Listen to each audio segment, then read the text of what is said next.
And in this session, we are going to dive into transactions in Entity Framework Core. If you ever work with a database, you know how uh, crucial transactions are to ensure data consistency and integrity. Um, but what exactly is transaction?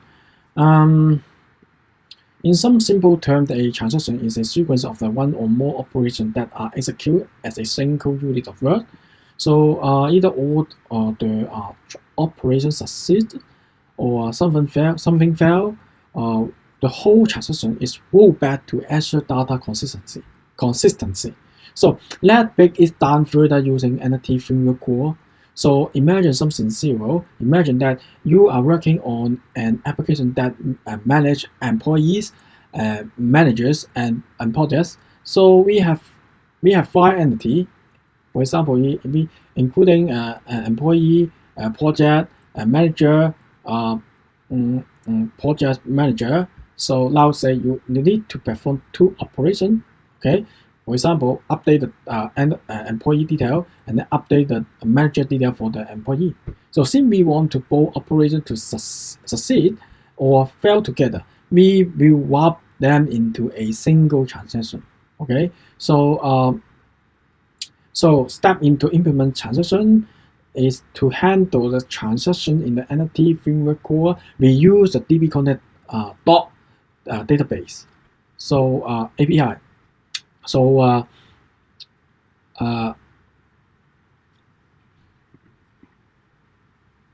we have a three main steps to follow. The first step is to begin a transaction. This is where you insulate the transaction. And then second step is perform the database operation. Execute your because you need to execute your business logic here, which include any update or insert. And then the last step, in the first step, is a commit or rollback. So if everything go well, commit the transaction. If error, just roll it back. Okay. So the example of the code. So first to begin is to a transaction. We use the DB context database begin transaction method here, which start the transaction. Next, you perform your operation. So in our case, we retrieve the employee and the manager details here. Okay, we just retrieve the employee here. We didn't have retrieve the employee detail, and then update them, and then save the train here. Okay, and then you need to you can add the try catch to block the management exception. If something go wrong, we simply just roll back. So here if we have an exception, we go just here we roll back. So something like this, you use to try catch exception. So if you got an error here, you just call the exception and then call the transaction rollback. So so one important to look at is the Entity Framework Core automatically wrap a safe change call in a transaction. So provide the data support is like SQL Server. So it means that in many cases you don't even have manual manage the transaction unless your application specifically require final control over the progress.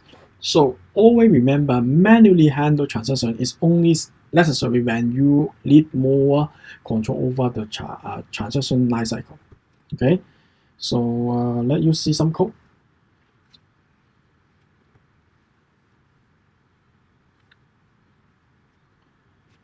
Here is my code which is perform the database operation is here. I'm retrieving the employee and then employee detail to update them. If the employee to update and the employee detail to update are lost now, then I will update the detail and I will save train. Okay. And if I got error, if I get any exception, I throw exception. Okay, so a full exception here. So we'll roll back our transaction within this session, I will add try catch bot here. So that's why try catch here. And then I will perform this operation inside by bot by try bot. Now, if everything go well, then I will complete a transaction. Okay, if someone go wrong, then I will roll back transaction. That is very simple. So okay. That is for today's session on transaction in the Entity Framework Core. We discussed how to implement transaction in 3 simple steps: begin the transaction, perform the operation, and committed or rollback the transaction. Thank you so much for joining me today. I hope this session will helpful. Don't forget to like and subscribe for more content. See you in the next video. Bye bye.